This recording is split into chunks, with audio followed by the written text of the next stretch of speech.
1장 1절. 너무나도 잘 아는 말씀이죠. 우리 같이 봉독합니다. 태초에 하나님이 천지를 창조하시니라. 하나님 은혜가 오늘 우리 가운데 함께 하시길 축복합니다. 오후 예배 때는 우리 창세기 말씀 가지고 같이 나누고, 수요 예배는 사도행전의 말씀을 가지고 나누고, 오늘 새벽 예배 때는 이제 사무엘서 가지고 나누는데 같이 은혜를 나누기를 원합니다. 창세기 이제 첫 번째 시간인데, 첫 번째 시간은 창조 얘기인데 1장 1절에 뭐라고 하셨냐면 하나님이 태초에 하나님이 천지를 창조하셨습니다. 하나님이요 이 세상을 창조하셨습니다. 그런데 우리는 당연하게 신앙의 눈으로 보면 당연하죠. 그죠? 근데 이제 이것을 과학 시간에 배우면요, 이제 진화론으로 얘기하는 경우가 있어요. 그래서 뭐 근데 그건 과학적인 데이터를 가지고 얘기하니까, 그죠? 과학적인 데이터를 가지고 얘기하니까 우주의 연도가 뭐 150억 년, 지구가 뭐 46억 년 이렇게 얘기를 한단 말이죠. 그런데 이제 우리가 신앙의 눈으로 이걸 하나님 창조하셨다고 얘기하면은 이제 세상 사람들은 이게 야, 이런 과학을 모르는구나, 이제 이렇게 얘기해 버리면은 우리가 굉장히 어려울 수가 있어요. 그래서 우리가 좀 신앙을 조금 좀 성숙하다고 할까요? 조금 우리도 조금 이제 업그레이드 시켜야 될 것이 있습니다. 그래서 우리가 창세기, 그러니까 성경책은 과학책이 아니에요. 이거를 잘 아셔야 돼요. 성경책은 과학으로 얘기했으면 성경 이만큼도 더 됐을 거예요. 과학책이 아닙니다. 성경은 무슨 책이에요? 성경은 진리의 책이에요. 진리라는 것은 뭐냐면 하나님의 계시를 담은 책이라는 거예요. 하나님의 말씀을. 그래서 우리가 창세기의 말씀을 볼 때는 이것은 진리, 하나님의 계시, 하나님의 말씀을 우리에게 전하고 있구나. 그것을 우리가 기억을 해야 될 줄로 믿습니다. 그래서 지난 금요 심야 예배 때 사실이냐 진실이냐 말씀을 드렸죠.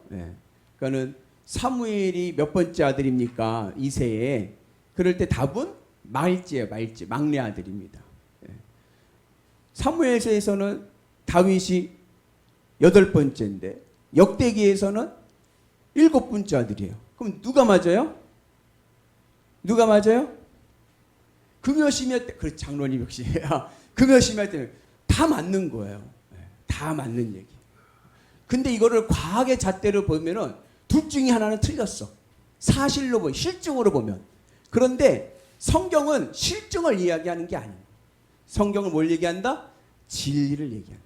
그 진리는 뭐라고요? 하나님의 계시, 하나님의 말씀을 얘기하는 거예요. 그래서 우리가 생각할 때 우리 현대인들은 실증주의에 살아가니까 목사님 사실이 진짜 아닌가요? 이거는요 굉장히 수준이 낮은 거예요. 수준이 낮은 거예요. 역사는요 사실을 기록하는 게 아닙니다. 여러분 사실을 기록하려면 아침부터 뭐하고 여러분 일기 쓸 때 사실을 기록하나요? 일기 써보신 적 있으시죠? 박경미 집사님 일기 써보셨나요? 학생 시절에. 그러면은 아침부터 저녁까지 다 기록하던가요? 아니에요. 뭐만 기록해요? 나에게 의미가 있는 일. 그죠? 나에게 의미가 있는 일을 기록하지 거기다가 아침부터 뭐 먹고 몇 시 이거 다 기록한 게 아니에요.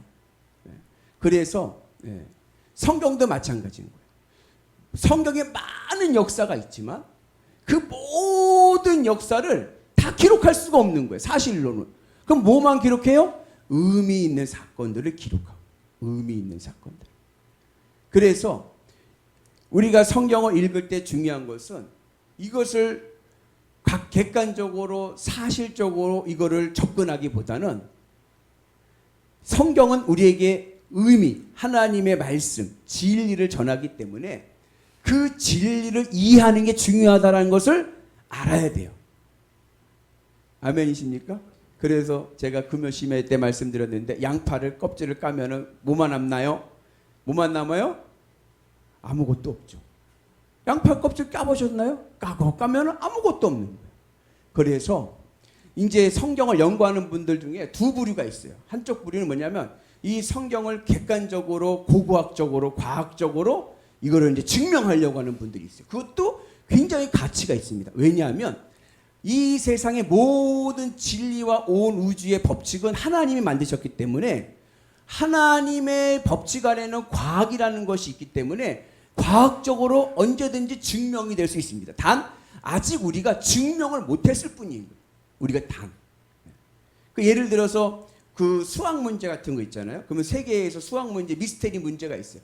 문제는 냈어요. 근데 답이 있는데 답을 가르쳐주지 않고 문제만 있는 게 있어요. 이 증명을 하는 거예요. 이 문제의 답을 증명해 주는 거예요. 그런데 그것을 해놓고 이제 뭐죠? 상금을 걸어놓고 이것을 풀면은 증명을 하면은 상금을 받는 거예요. 그래가지고 이것을 막 풀어요. 그래서 러시아의 어느 학자가 몇백 년 동안 못 풀었던 수학 문제를 풀었어요. 증명을 했어요. 상금이 200만 달러예요. 상금 200만 달러 해가지고서는 상금을 딱 주려고 했는데 이 수학자가요, 그 돈을 거부했어요. 왜 거부했냐? 내가 우주의 신비를 깨달아가는데 200만 달러가 대수냐? 그 돈을 안 받고 이 수학으로 우주의 모든 신비를 수학으로 풀려고 하는 거예요. 수학으로. 맞습니다. 가능해요. 왜냐하면 이 세상 모든 것들은 하나님의 섭리 아래 있기 때문에 모든 것을 우리가 과학적으로 증명할 수 있어요. 이것을 과학신학이라고 해요. 과학으로 어떠한 데이터를 가지고 그것을 증명하고, 그래서 예를 들면 예수님의 동정녀 탄생. 우리는 예수님의 동정녀 탄생하면 믿을 수 없다고 그래. 근데 그것도 과학적으로 증명할 수 있다라고. 목사님, 그게 가능할까요? 아직은 우리는 잘 모르지만 하나님의 과학의 신비가 있는 거예요. 여러분, 우리가 인간 복제 생각을 해보셨나요? 인간 복제? 체세포로 인간을 만들 수 있다는 걸 생각을 못했는데 과학이 하고 있잖아요. 그래서 한쪽에서는 성경을 연구할 때 이런 과학적인 데이터를 가지고 연구하려고 하는 그런 부류가 있어요. 또 한 부류는 뭐냐? 아까 제가 얘기했듯이 이거를 그래 맞아, 과학적으로 증명하는 것도 맞는데 이걸 뭘 그렇게 증명을 하냐? 이거 어차피 하나님이 하신 일인데 그 말씀의 의미와 뜻을 깨닫는 것이 더 중요하다. 이해가시죠? 그거는 과학자들에게 맡기고 우리는 이 성경을 통해 주시는 말씀의 교훈이 중요한 거 아니냐. 신앙적인 의미를 깨닫는데 주목하는 게 있어요. 그래서 과학적인 증명은 과학자들에게 맡기고, 오늘 우리는 오늘 이 말씀을 통해서 우리가 주시고자 하는 하나님의 메시지가 뭐냐, 이것을 깨닫는 은혜가 있길 축복합니다. 창세기 1장에서 주시는 하나님의 교훈이 있어요. 그것은 뭐냐? 태초에 하나님이 천지를 창조하셨습니다. 전능하신 하나님. 이 세상을 누가 창조하셨습니까? 하나님이 창조하셨습니다. 우연히 뭐 빅뱅이 터지고 뭐 아메바가 뭐 생겨가지고 단백질이 생겨가지고 어떻게 진화가 돼가지고 이 세상이 있는 것이 아니라, 이 세상은요 우연히 있는 것이 아니에요. 오늘 내가 여기 있는 것 하나님의 뜻이 있기 때문에 그래요. 그래서 우리가 하나님의 역사 안에서 살아가는 은혜가 있기를 원합니다. 창세기 1장은 우리에게 어떠한 신앙의 교훈을 주냐면 하나님이 이 세상을 창조하셨다는 것을 파노라마로 보여주는 거예요. 파노라마라는 게 뭐냐면 한번 쫙 훑어주시는 거예요. 한번 쫙. 그러니까는 이것을 하나님께서 이제 모세를 통해서 말씀하셔서 창조의 섭리를 한 번에 쫙 훑어주시는데, 이것을 할 때 구분을 줘야 되니까 이 구분을 날수로 정해줘서 6일 동안 창조하시고 7일째 안식하는 틀로 우리에게 말씀해주고 있습니다. 여기서 뭐 그러면은 진짜 뭐 하루에 이걸 졌냐 안 졌냐, 이거는 과학자들에게 맡기는 거고, 오늘 우리는 그 말씀을 통해서 신앙적인 교훈을 얻어야 돼. 이 세상은 하나님이 창조하셨다. 전능하신 하나님. 우리 옆분한테 격려합시다. 우리 하나님 힘 좀 쓰십니다. 아멘이시죠? 네. 불가능도 가능하게 하신 하나님. 네. 그 메시지가 중요해요.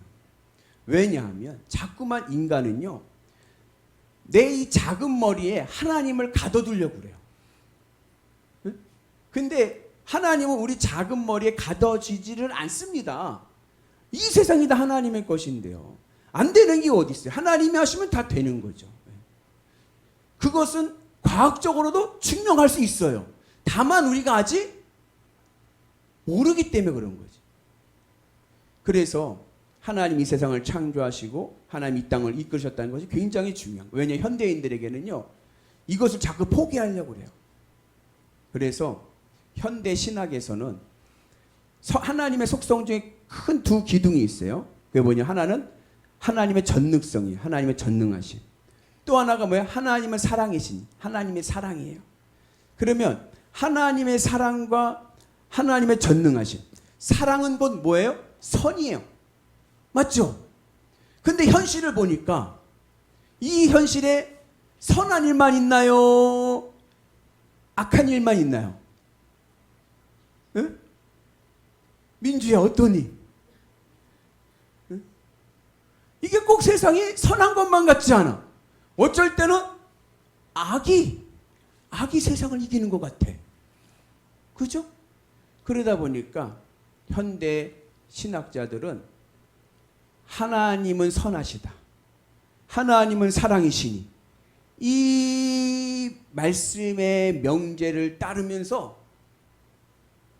하나님의 전능성을 포기하는 거예요. 하나님은 전능하지 않다는 거예요. 그러다 보니까 하나님이 어떻게 되냐? 하나님이 옆집 구멍가게 아저씨 같아. 힘이 아무것도 없어. 이 현실 속에서 무기력해지는 거예요. 근데 그 무기력함에 있는 우리의 신앙의 창세기 1장에 경각심을 주는 거예요. 하나님이 세상을 창조하셨다. 그래서 이 창조신앙이 우리에게 굉장히 중요합니다. 우리가 신앙을 다시 갱신할 때 이 창조신앙을 가지고 있어야 돼요. 이 창조신앙, 모세가 쓴 이 모세오경의 이 창조신앙이 그냥 이스라엘 사람들도 그냥 그렇게 지나간 거예요. 나라가 세워지고 엎어지고 뭐 이러면서 그냥 그런가 보다 했어요. 근데 이게 언제 다시 부각이 됐냐면 이 창조신앙이 제사장들, 아론, 모세의 형이 아론이지 않습니까? 아론의 계열들을 통해서 이 창조신앙이 전승 이어져 온 거예요. 그러다가 언제 이 창조신앙이 다시 경각심을 일으키고 부흥의 불꽃을 일으켰냐 하면 나라가 망한 다음에, 이스라엘이 나라가 망했어요. 그리고 포로로 끌려갔어요, 바벨론에. 그때 이스라엘 백성들의 마음에 이런 마음이 들었어요. 우리 하나님이 제일 힘세다고 그랬는데 근데 우리가 망했어. 그럼 어떤 의심이 생겨요? 우리 하나님이 힘이 없나? 바벨론이 믿고 있는 주신이 있어요. 바벨론이 믿고 있는 주신은 마루둑이라는 신이에요. 내가 믿는 하나님이 마루둑보다 약한가? 그런 생각을 하게 되는 거예요. 그러다 보니까 어떻게 돼요? 신앙을 포기하려고 하죠. 우리나라 최고의 부자면 삼성전자, 삼성그룹, 예전에 돌아가셨죠. 이건희 회장 말씀 많이 하잖아요. 삼성그룹. 우리가 최고의 부자잖아요. 근데 이 삼성그룹 이건희 회장 이 부의 가족이 믿는 종교가 뭔지 아세요? 원불교예요. 저는 불교를 잘 모르는데 원불교는 또 불교 중에서는 또 이단하라고 그러더라고요. 근데 원불교가 엄청 컸어. 왜 엄청 컸는지 알아요? 삼성이 밀어주잖아요. 삼성이 막 건물을 막 더 줘. 삼성이. 그런 현실 속에서 보면은 세상 사람들이 보면 뭐예요? 하나님보다 원불교가 더 센가? 예수 믿는 신앙인들도 그 원불교로 갈아타야 되나? 그런 생각을 하게 될 수가 있는 거예요. 그때 제사장들이 이 창조신앙을 들고 이스라엘 백성들의 가슴을 치는 거예요. 전능하신 하나님, 하나님이 세상을 창조하셨다. 태초에 하나님이 천지를 창조하시느니라. 우리 하나님 전능하신 하나님이시다. 이 세상을 창조하신 하나님, 무엇으로? 말씀으로. 그래서 오늘 우리가 이 창세기를 들어가면서 늘 여러분 우리 하나님 전능하신 하나님을 믿고 나가는 은혜가 있기를 축복합니다. 그래서 이 창조신앙을 누가 늘 간직했냐면 다윗이 간직을 한 거예요. 왜? 다윗이 골리앗을 만나러 갔어요. 다윗의 형들이 있잖아요. 다윗의 형들이 있는데 3명의 형이 군대를 갔어요. 이스라엘은 몇 살에 군대를 가냐? 20살에 군대를 가요. 군대를 가가지고서는 이제 전쟁 중에 있는데 아버지가 다윗에게 형들 면회에 가서 먹을 것 좀 갖다 줘라 해서 갔다 보니까는 이스라엘 백성들이 다 사기가 꺾였어. 벌벌벌 떨어. 봤더니 골리앗이라고 하는 큰 장군이 있어가지고 그 장군이랑 1대1로 붙을 병사가 없어서, 군인이 없어서 벌벌벌 떠는 거예요. 그때 다윗이 보기에는 골리앗이 어떻게 보여요? 별거 아니게 보이는 거예요. 요만하게 보이는 거예요. 저 블레셋 사람이 누구이길래 저 할례받지 아니한 자가 어떻게 하나님의 백성을 모욕할 수 있느냐. 그러면서 내가 나가겠습니다. 다윗이 그러죠.